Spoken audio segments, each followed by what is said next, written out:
Hey everyone, welcome back to another episode of No Holds Barred here at the Toronto Sun. Rob Wong with you. My guest today has a new book out about her life called Hell in Boots, Clawing My Way Through Nine Lives. You can also find her on her Rulebreakers podcast. You know her for her time in WWE as Paige and of course in AEW as well. We welcome in Saraya. Saraya, great to chat with you today. Yeah, lovely to meet you. How are you today? Having a good day?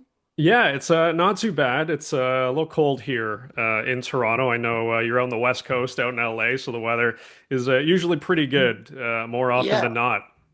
It's been chucking it down for like 4 days straight right now, like heavy rain. So, yeah, we're finally getting some fall weather, I think. I enjoy it. I love a bit of rain.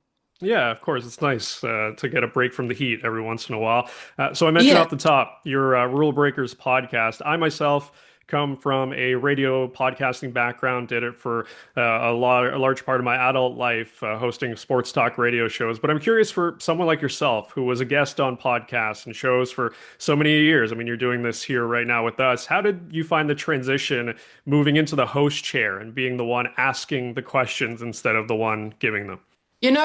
I thought it would be easier than expected, but it was a lot harder.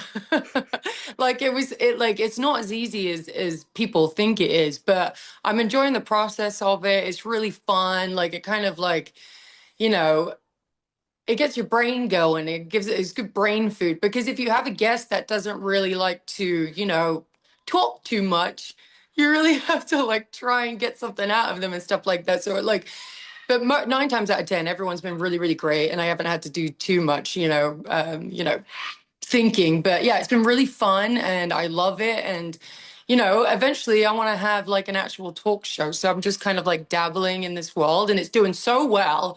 I mean, it's growing so fast, and like everyone has a podcast these days, so you kind of have to try and like because it's very oversaturated, you kind of just have to like stand out in some way. So, we try out stuff every episode to try and, make us stand out a little bit. And it's working. It's doing really great. And I love it. I'm really loving it.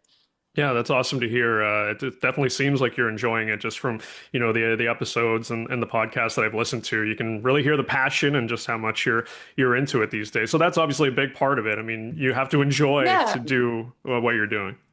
exactly. And we're experimenting on little things because we all love the show The Office and like their interviews, which is part of like the episodes, We've been including those now, like we're the first ones to do it, like in our podcast episode.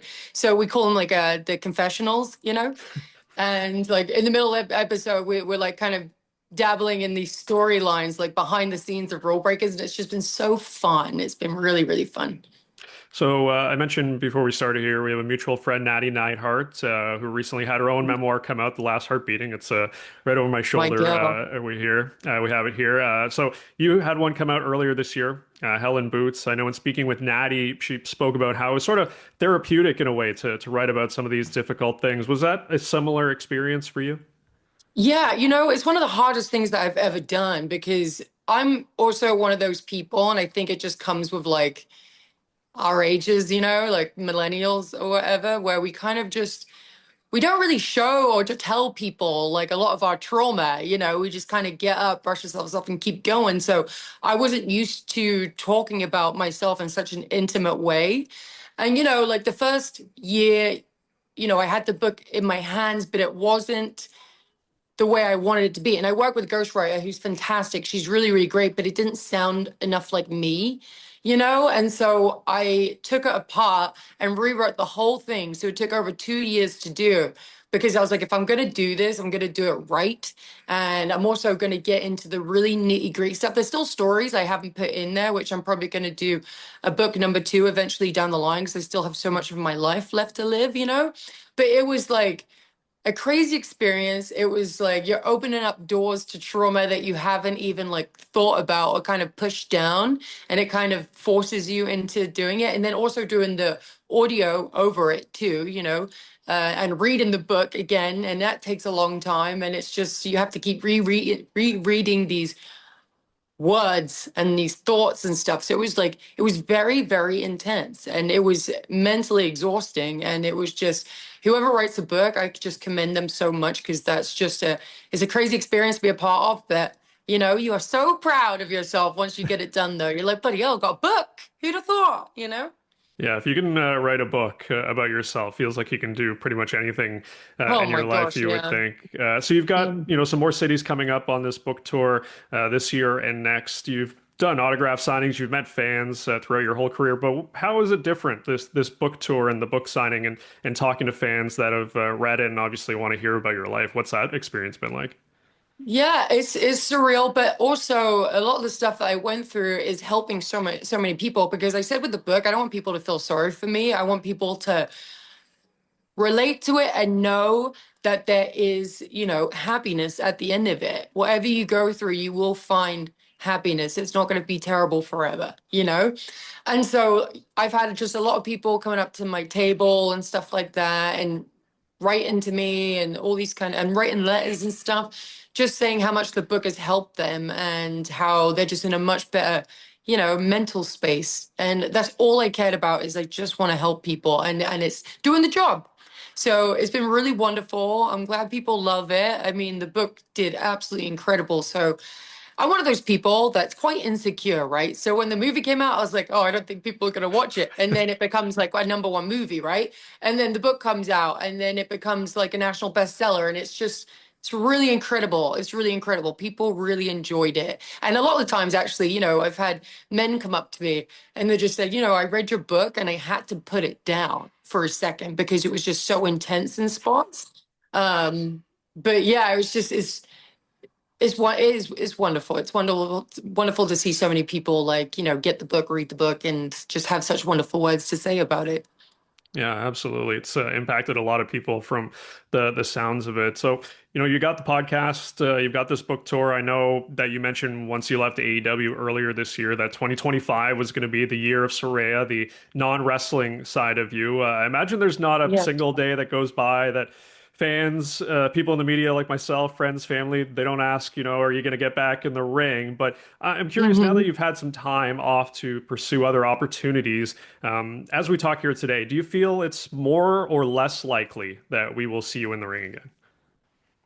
I've had a wonderful year to kind of dip my toe into the outside of wrestling world. And it's been so wonderful and I have loved it and I have enjoyed it. But I do, once you're a wrestler, you always miss it. And it's just, I am starting to get the bug for it again because I went for a stage where I kind of like fell out of love with it for a second. And I'm just like, I need to take a break from it. And that was the whole goal. But I've just found like this new love for it again. And I found this new passion for it again. And I'm gonna get into training in January and we'll see where that takes me, because I feel like I do if I was to ever come back, not saying I am, but if I was to ever come back, I want to be at the top of my game and be wrestling better than I was wrestling back when I was in NXT. So that's my goal. And I've actually asked Natty a few times, like, she wants me to go down to the dungeon and stuff in Florida. So I was like, absolutely. So I miss it. I love it. I think the percentage of me going back is a lot higher now. But we'll see where it goes. We'll see where it goes. Who knows what will happen? Yeah, it's a big nostalgia trip going on right now. We see in WWE just, the other night on Monday Night Raw, you obviously saw Dolph Ziggler come back. We've seen Nikki Bella come back, Oh, Dolph AJ Ziggler Lee. came back. Dolph I Ziggler haven't. showed up on at Oh, hell Madison yeah. Square Garden, so that was a cool That's moment. But awesome. yeah, it's very nostalgic for a lot of people like myself that I've been watching wrestling forever. But especially in the 2000s and the 2010s, a lot of the people that I watched are returning. And as I mentioned, Nikki Bella, AJ Lee, two people that you're very familiar with. Were you surprised at Yeah. all that they came back at this stage of their lives and their careers? I wasn't shocked about Nikki because I mean she loves the business and I feel like she's just meant to be there. So, and then with AJ, I was only shocked about her because I thought she would never come back again. And It took 10 years for her to come back. And so it was such a wonderful surprise to see her. And I'm so proud of her and I'm so happy for her. And I just absolutely adore her. She's my fairy godmother, is what I always called her. And yeah, dude, like it just feels so nice to see my girls back in the old squared circle again. I'm proud of them. I'm proud of them. And like, there's like a bittersweet feeling where I'm like, damn it. You know, at times I'm like, oh, I wish I could get in the ring with them and stuff like that. And then sometimes I'm like, no, this is their time, you know, and they're going to do and flourish the way they need to. But I'm proud of them nonetheless. I love them so much. Yeah, it's awesome to see. And look, I know everybody's pulling to see you step in there one more time with at least one of those I women that you know, have but history with. Yeah. I will say, anytime I'm in an interview, I always get asked that. Every person that comes to my table, I always get asked that. But Twitter can be so harsh because if I talk about it, they're like, you're begging for a job. I'm like, no, people ask me and I'm just answering the question. I'm not randomly going, hey, you know, like bring me back. No, I'm just getting a lot of love and people and a good reception from this. And people really just want me to come back. And I think that's incredible. And yeah, maybe one day. I don't know though. Well, look, that's the internet. That's the wrestling community for you. You know that very well, and so do I. I'm part of the internet wrestling community. But last one before I let you go, you know, we mentioned Nikki yourself. Total Divas, one of the most iconic shows in WWE history. I can still remember the scene of Renee Paquette having dinner with her family with a young John Moxley at a random restaurant in Toronto, and some guy stole Renee's hat, and John had to chase him down. It was kind of a hilarious moment from that show. But what was that experience for you? Because you were on it for what, 4 years, I think, right? While you're, Yeah. you know, you're wrestling, you're trying to do all that, you're trying to be at the top of your game, and then you've also got this extra thing. Was that a lot to handle when it was all happening? It was, I think for me personally, it was. I love the experience. I love being a part of it. I felt like it did such an incredible thing for women's wrestling. I mean, it opened eyes. It's mainstream, you know, and it opened a lot of eyes to non-wrestling fans to come and watch the product. And like, so I felt like it was such a big thing. And I'm so, you know, I'm honored to be a part of it. But I was so young, and obviously everyone knows my history with drinking and all that kind of stuff. And I just feel like I was partying a lot on there. If I was to do it again, which I would love a Total Divas reunion, obviously, like I would want to showcase myself as the person I am now, you know? And I don't think I looked bad on Total Divas. I just think I was very young and I was just enjoying life as much as I possibly could on the schedule that we had because it was non-stop. Like we would be doing TV shows and then the live events and then media and then the whole time we have a camera in our face, you know, like from when we wake up to when we go to sleep for months at a time.